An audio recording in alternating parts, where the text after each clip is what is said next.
Wow, wow, wow, wow, wow, wow, wow. With Tim Black.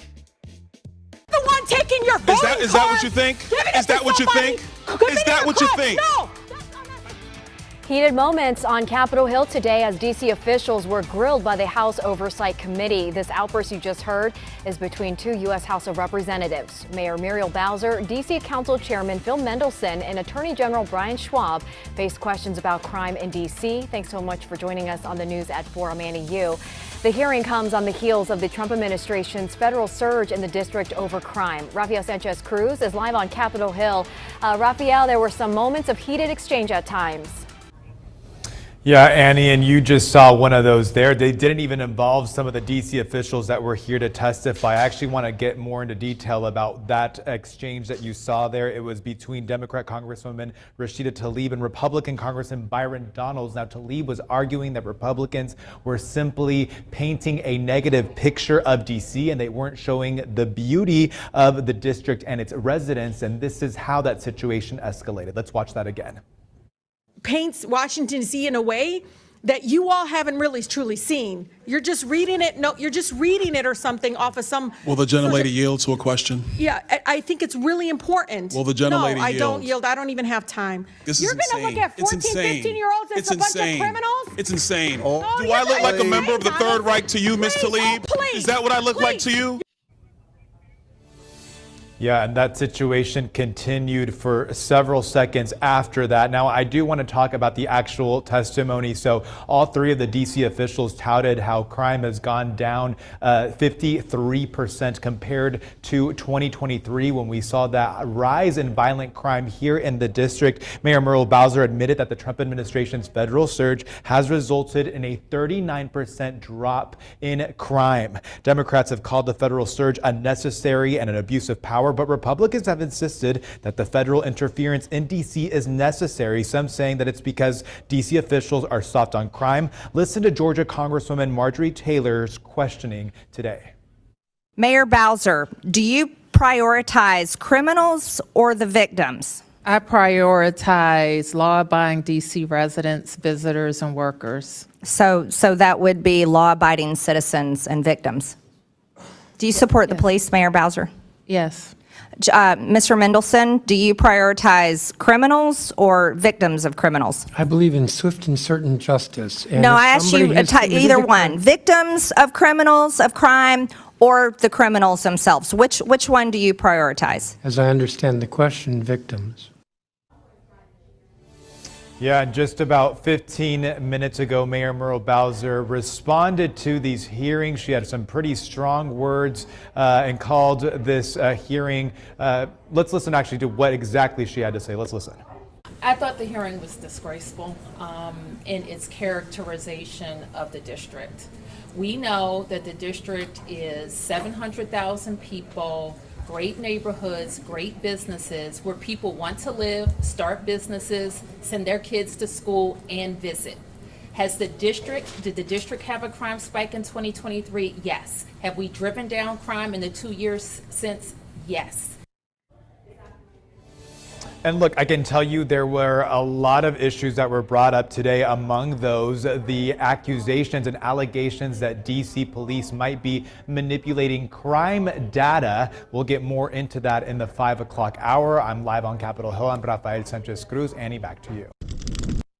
All right, Chair recognizes Ms. Mace from South Carolina. Thank you, Mr. Chairman, and good morning. The government of the District of Columbia, under the leadership sitting in front of us today, has become a poster child for DEI and gender madness. This has led to government. Mr. Chairman, this is not a concert. This audience can just settle down. Stop the clock, and the gentlelady's right. Under the rules of the House, the chairman is responsible for maintaining order and preserving decorum in the committee room. I expect audience members to be respectful of the committee, so I'd like to reclaim my time, too, you reclaim Mr. Chairman. Absolutely. This has led to government-sanctioned racial discrimination and the erasure of women. Article 1, Section 8, Clause 17 provides Congress plenary authority over the District of Columbia. Using this authority today, I'll be introducing the No DEI in D.C. Act. This bill will rip the DEI and gender bender nonsense out of the D.C. government root and branch, and restore common sense and equal treatment under the law. As the individuals charged with writing DC laws, signing DC laws, and enforcing DC's laws, we have some questions for you on the meanings of some of the curious terms we have found in the DC Code. My first question for Mayor Bowser, it's yes or no. The DC Code makes numerous references to, quote, structural or institutional racism. Do you believe the DC government is structurally or institutionally racist? Yes or no? Yes or no? Is DC government racist, institutionally racist? Yes or no? All right, you can't answer the question. So my next question for Mayor Bowser, since you're going to sit there and placate or just be quiet, in section 7-1234.02 of DC Code, you use the phrase child welfare involved birthing people. Child welfare involved birthing people. Can you explain to me what this means? I'm not that familiar with that part of the code. Okay, and so you don't know. In section 7-1234-02 of DC Code, you use the phrase justice involved incarcerated and homeless birthing people and their non-birthing partners. Can you explain to this committee what that means? I would have to see You the whole don't know. section. You're literally the mayor of DC and you don't know your own code of laws. Well, I don't know All right, them one thing we verbatim. noticed the DC Code struggles to define is the term woman. So Mayor Bowser, what is a woman? I'm a woman. Are you a woman? 100%. Okay. 100%. I'm a woman. You're looking at one. Okay, good. You actually, in section 3-703 of the DC Code, you use the phrase, the intersectionality of gender and race to create unique dynamics and effects. Can you explain what this means to the committee? Where is that, ma'am? Section 3-703 of the DC Code. Do you know what that means? No, could you you give don't me know the what that means. So title of chapter 14D of the DC Code establishes Mr. the Chairman, commission. I'm happy to answer questions. Mr. but Chairman, I'm going to can't- reclaim my time. This is not her time, it's my time. You can be quiet as I ask you questions, and then you can recognizes answer them. Ms. And then you can If answer you them. would give, I'm not, Mr. Chairman, this is my time, not hers. I'd like to reclaim my time.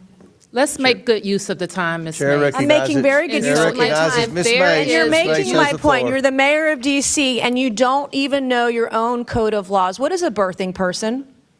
I would assume it's someone who gives birth. All right. Why don't you use, are these women, are these moms? You think it's appropriate to call them birthing person? Can a man birth a person? Well, Be a that's birthing what I person? would call it, but I don't write all the laws, and I'm not familiar with every Can section. men get pregnant? No. Can men become women? Can a man become a woman? Yeah. Can a man become a you're- woman? Miss Yes Mace, or no? Can a man become a woman? Yes or no? Miss Mace, I'm not Okay, here to my talk next about question, that. Chapter 14D of the DC Code establishes the Commission on Reparations and a reparations fund to provide eligible African Americans monetary reparations or other forms of redress. Is it the position of DC government benefits should be provided to individuals on the basis of race? I believe that the legislation requires a study.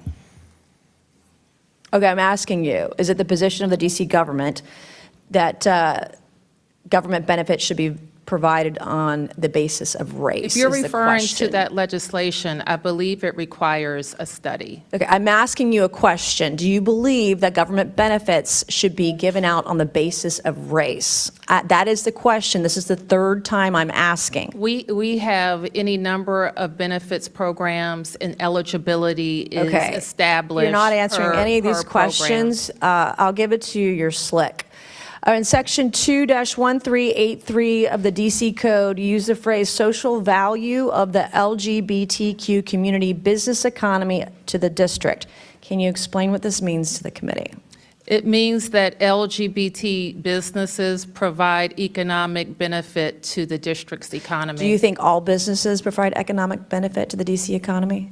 They should, or they would be out of business. Yeah, of course. All right, thank you, Mr. Chairman. I yield back. Thank you. Chair recognizes. Next on deck with Tim Black. Nancy Mace is a very disagreeable person. I got to admit, until seeing that, I never felt Democrats were right when they were saying birthing person or this other stuff. But just the fact the way Nancy Mace was making this an issue when DC is supposed to be talking about crime, right? Isn't that why they were supposed to be doing this. It's like Nancy just took this as an opportunity to pull a Jasmine Crockett and talk about other stuff that had nothing to do with what's at hand. Before we go any further, let me let you know the Tim Black Wolfpack is dedicated, committed, 10 toes down to reporting the truth, unbiased, and not working for any political party. If that sounds good to you, go to jointimblack.com, become a member of the Tim Black Wolfpack. DC is supposed to be talking about crime, right? Isn't that why they were supposed to be doing this? It's like Nancy just took this as an opportunity to pull a Jasmine Crockett and talk about other stuff that had nothing to do with what's at hand, to make other points, to like go viral or something.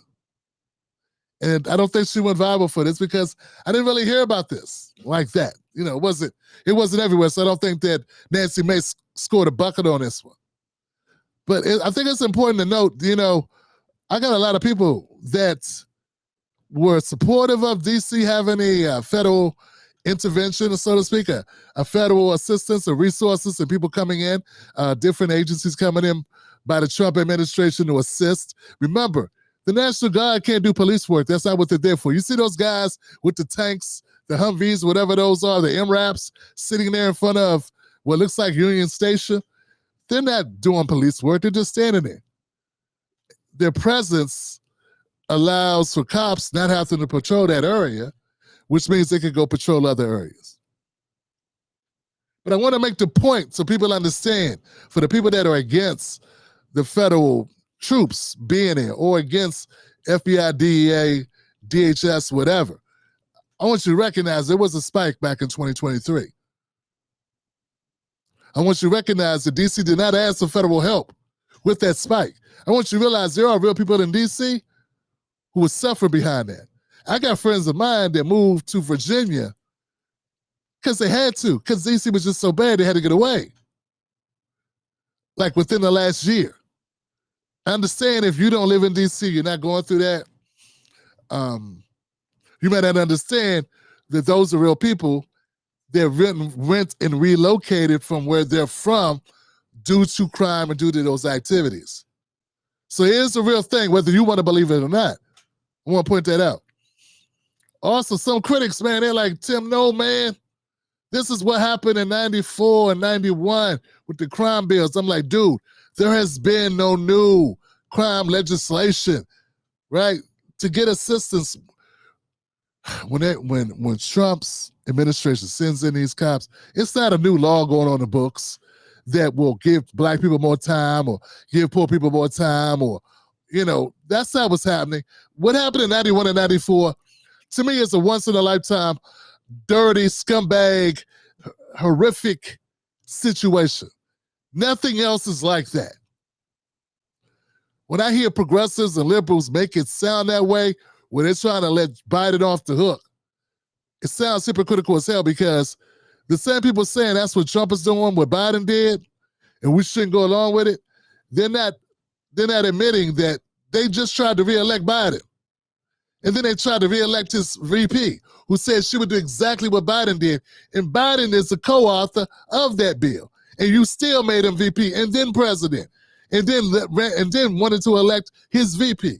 So don't act like you're so opposed to standing on business when it comes to look out for black people, when it comes to the police or when it comes to laws involving our criminal justice system, when you just turned a blind eye, when you had the fucking author of it sitting in your face.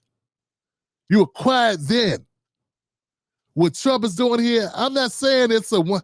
In fact, it's going to take more than just putting some troops on the ground for 30 days or 60 days to change a situation where resources are lacking, schools are fucked up, the jobs aren't really local, all these things happening. It's going to take a lot more in order to improve that than an influx for 60, 90 days or whatever of heightened police focus. That ain't going to really do it. You're going to need more than that. But I'm not going to say it doesn't help. Because any day, the wrong body's filling up the morgue. Any day, your sister or your brother isn't carjacked.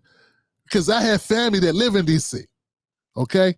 So, you know, there are people with no skin in the game. who have a lot of, I would say, opinions about other people who live in harm's way. They have a lot of opinions about people that are going through shit, dealing with bad situations in bad locations. It's a difficult situation when you got to live there. And when you're a commentator that grew up through the crack era, they know what it's like when police harass the hell out of you. We know what that's like too. But then also know what it's like when you got young people that don't feel like they have anything to live for and don't feel like you do either. And that's something that we need to deal with that. So there are people running the streets who don't care about your life, who don't put any value on your life or my life. You need to recognize that part too. And I think sometimes, it sounds good when certain podcasters get on their high horse. Meanwhile, they got the blicky. They got the blicky ready for some shit to kick off. But they won't say it. They act like they know what the fuck I'm talking about. They act like what I'm saying is crazy talk. It's white nationalist. It's Trump repeating Trump talking points. Meanwhile, they strapped. Meanwhile, they'll cap somebody quick, supposedly. So yeah, a lot of it's like Corey Holcomb said about comedians. A lot of the comedians, they're really funny. That's a funny comedian. I love him. He's funny. Yeah, in real life, that dude comes from the hood, and he can throw these joints, and he got the blicky, and he ain't no punk. And them some wild dudes. They from the streets. But they funny, they got a good sense of humor, and they could be a different persona when they up on that stage. And we got people that go, yeah, okay, yeah. They funny. And then when you don't get their money right, they beat your ass up, Mr. Club owner. And that's sort of how I feel about some people in media. Y'all corny. And we got people that watch it that don't realize they're looking at a simulation. This ain't real life. And we got real people living in real life, and nothing is as cut and dry as it seems. So back to Nancy Mace. Nancy Mace and back to Mayor Bowser. Last point I'll make, guys, I want to keep it a buck for you. Back in 2020, there was a lawsuit against the DC government, because a man by the name of Michael Portman, he had a lawsuit that DC was forcing him and others to misclassify crimes. Biden was in office then, by the way. I'm not making this up. Look it up for yourselves. Look, 2020 DC lawsuit, misclassification of crimes in the DC MPD, Metro Police Department. Okay? So when people were saying, hey, the crime is up, crime is down, this is that, DC has a history of cooking books, just like all of them do. Just like all of them. Anytime you got numbers, people lie. Never trust job numbers, never trust unemployment numbers, never trust crime numbers. There is no magic bullet to get rid of crime in any area. We know it's a recipe of multiple things. It's going to take deterrence, which is all police are, as a deterrent, because all they do is show up after crimes are done for the most part. But the visibility of police may prevent some crimes from occurring, because nobody want to do crime in front of cops. At least only the most brazen knuckleheads try to do crime in front of cops. Come on, man, keep it real. That's why most break-ins are at night, because people don't want to be seen, goofy. So to say cops don't prevent any crime, they do prevent some crimes. But we know it's going to require more than that. But let's not fool ourselves into thinking we could just after school program our way out of this shit. It's going to take comprehensive adjustments, because crimes in areas don't get there overnight. Most people that live a street life, their parents live street lives. Their cousins live street lives. These people living in basic war zones, fam. Some people live in similar war zones where they got PTSD. They done lost so many friends and family to the streets. Going to jail is almost like a rite of passage. So How do you deal with that? What do you suggest we do about that? And no one really has a good, solid explanation for it. And that's okay. I think it's going to require more than one explanation. It's going to require more than one solution. It's not going to work with just symbols. And I believe Trump's idea is symbolism. And I believe so is saying we just need programs. I believe that's symbolism too. Because it sounds good. But not everybody that does crime is living out of a box in an alley, okay? Not everyone's ribs are touching who are out here trying to steal a meal, okay? Not everybody. The Tim Black Show streams Sundays, Mondays, Wednesdays, and Fridays, 10:30 p.m. Eastern Standard Time. Wolfpack.